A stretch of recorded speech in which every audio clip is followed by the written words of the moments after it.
Oui, cher ami, je parle de survie.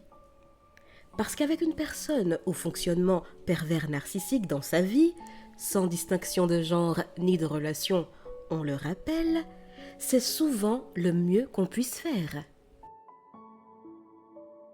Parce qu'on ne vit pas vraiment, on tient, on tient bon, on fait avec, on fait au mieux. Et surtout quand cette personne est proche de vous d'une manière ou d'une autre. Clin d'œil, clin d'œil. Conjoint, ex, parents, collègues, supérieurs hiérarchiques, amis de longue date, frères, sœurs, bref, quelqu'un qui a accès à vous, ou en tout cas un accès direct à votre système nerveux. Parce que vivre normalement, ça implique quoi? De la joie, des surprises, des moments de vulnérabilité sans peur, des moments de paix, de la simplicité. Et tout ça, cher ami, ce sont précisément les choses que ce type de personne va détruire en vous, va détruire chez vous, va détruire autour de vous si ce n'est pas elle qui les vit, qui en est au centre ou qui en est à l'origine. Et je vais être très claire avec vous dès maintenant. Ma voix ne s'ajoutera pas à celles qui vous disent «Mais t'as qu'à partir si ça ne va pas. Parce que oui, partir est souvent la meilleure issue. Mais non, ce n'est pas toujours la plus évidente, ni la plus facile.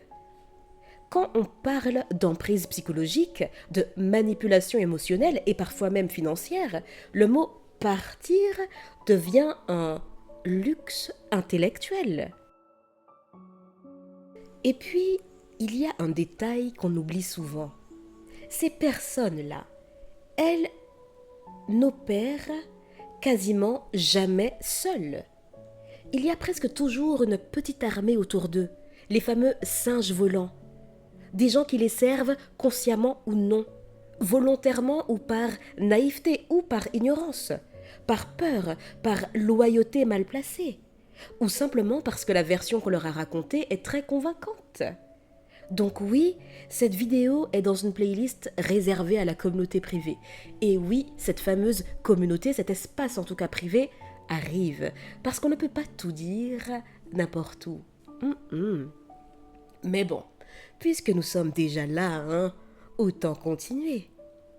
Aujourd'hui, je ne vais pas vous expliquer comment guérir.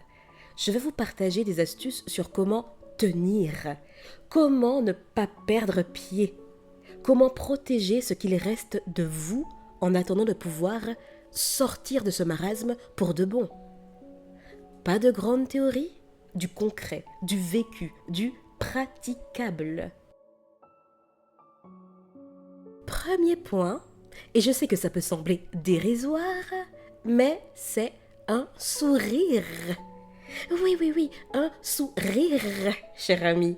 Parce que ces personnes ont un talent certain pour pomper votre énergie par leur simple présence. Et vous savez de quoi je parle, hein? Elles entrent dans une pièce et tout se contracte. L'air change et votre respiration aussi. Mes chers amis, s'il vous reste assez de force pour un petit sourire, c'est qu'il vous reste assez de force pour la suite. Ce sourire qui dit « Je suis encore là et je n'ai pas encore dit mon dernier mot. C'est bon? J'ai eu mon sourire? Parfait. Continuons.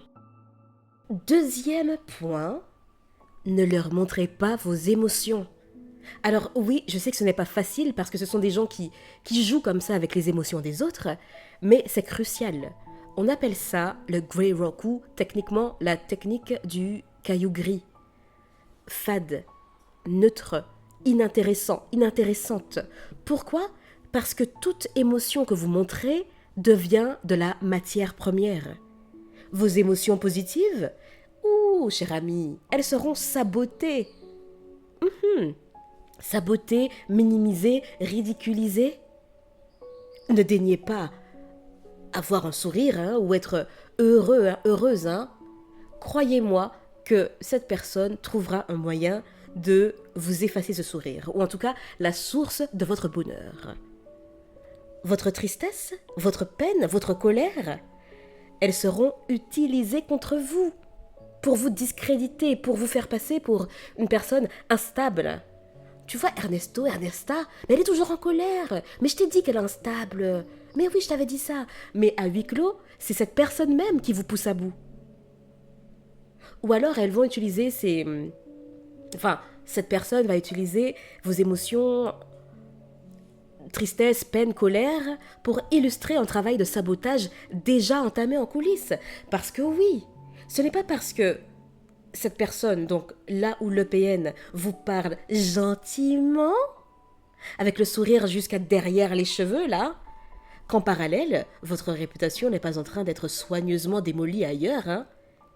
C'est d'ailleurs pour ça que vous allez vous rendre compte que depuis que cette personne est rentrée dans votre vie, là, vous avez des connaissances communes ou des personnes que vous... Voilà, des relations qui commencent un peu à s'effriter. Des personnes avec qui vous parliez bien, qui d'un coup vous ignorent ou s'éloignent de vous. Oh, mais ne vous inquiétez pas, cher ami, hein. Ça, ce n'est pas... Comment dire? Ce n'est pas venu comme ça. C'est le ou la PN qui a fait son travail de sabotage, là, pendant qu'il ou elle vous parlait bien. Double jeu, double jeu. Donc, l'astuce ici, c'est de devenir ennuyeux, prévisible, sans relief, fade. Pas pour toujours, hein, mais juste pour survivre. Ici, on est dans le guide de survie, non? Voilà. Je poursuis. Troisième point, et il est fondamental, extériorisez quand même vos émotions.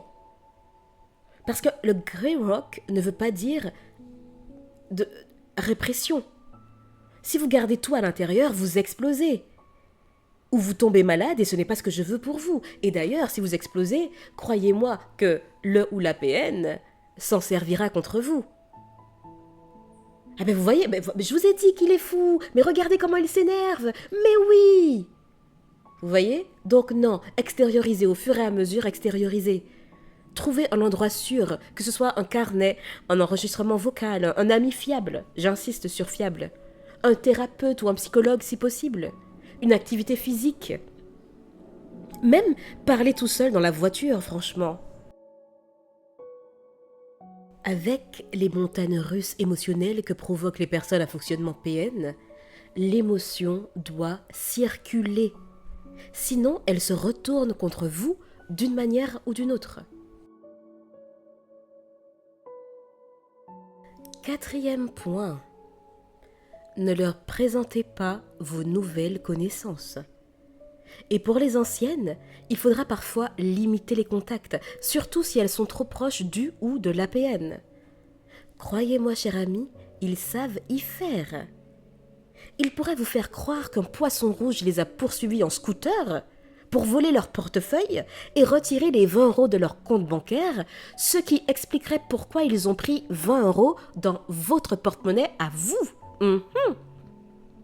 Ça n'a aucun sens, hein? On est d'accord. Mais c'est exactement ce genre de brouillard mental qu'ils adorent créer. La confusion est leur terrain de jeu. Cinquième point, et celui-ci peut littéralement sauver votre santé mentale, donc prêtez l'oreille. Cher ami, notez tout. J'insiste, notez tout. Date, heure, lieu, mot exact. Parce que vous entendrez oh, je n'ai jamais dit ça, hein. Mais tu inventes. Mais tu es fou. Tu es folle. Mais tu entends des voix, toi, hein, franchement. Et là, vous pourrez répondre calmement non, Albin ou Albine. Tel jour, à telle heure, à tel endroit, tu portais tel vêtement et tu as dit, je cite, « Tes amis, ta famille, il faut t'en éloigner. Ils ne veulent pas ton bien. Moi, oui. » Sans note, vous doutez et ils sont forts. Ils sont forts, elles sont fortes pour vous faire douter, hein. Avec une note, avec des notes, avec du concret, du palpable, la réalité revient. Et ça, cher ami, c'est la différence entre survivre et sombrer dans le gaslighting. D'ailleurs, dans la playlist Santé mentale, vous trouverez une vidéo sur le gaslighting et sur les singes volants que j'ai évoqué un peu plus tôt. Je continue. 6e point, trouvez et alimentez vos espaces de paix. Un lieu, une musique refuge, un moment précis de la journée, un espace qui n'appartient qu'à vous. D'ailleurs, en parlant de musique refuge, vous pouvez faire un tour sur ma chaîne musicale Music and Peace, que j'ai rebaptisée ainsi il y a peu, et vous pourrez la trouver dans la page d'accueil, si vous scrollez jusqu'en bas. Il y a des chances que vous y trouviez votre bonheur. Enfin, trouvez et alimentez quelque chose que le ou la PN aura du mal à salir, à envahir, à contaminer, parce qu'ils sont forts pour ça. Et ça, ce n'est pas du luxe, cher ami, c'est de l'hygiène psychique. Et enfin, un point que beaucoup de personnes ont du mal à entendre, à comprendre aussi, mais pour comprendre, il faut entendre, écouter. Ne racontez pas vos projets. Et non, ni vos plans, ni vos rêves, ni ce à quoi vous tenez profondément. Pas parce qu'ils sont nuls, mais parce qu'ils sont précieux. C'est justement parce qu'ils sont précieux qu'il ne faut pas en parler. Parce que tout ce qui est précieux devient une cible aux yeux des PN. Gardez tout ça bien au chaud, en silence, jusqu'au jour où vous pourrez le vivre sans surveillance. Cher ami, si vous êtes encore là, dans cette situation ô combien délicate, ce n'est pas parce que vous êtes faible, c'est souvent parce que vous êtes loyal, empathique, endurante, et que vous avez appris à survivre dans des environnements compliqués. Mais la survie n'est pas une identité, c'est une phase. Et même si aujourd'hui vous tenez plus que vous ne vivez, ça ne définit pas la suite de votre histoire. Histoire que je vous souhaite de continuer à écrire, vous. D'ailleurs, reprenez le stylo de votre vie là. Ce n'est pas à lui ou à elle de le tenir et d'écrire votre histoire à votre place. Non mais... Cher ami, je vais m'apaiser. Je vous dis à bientôt et d'ici là, imposez-vous.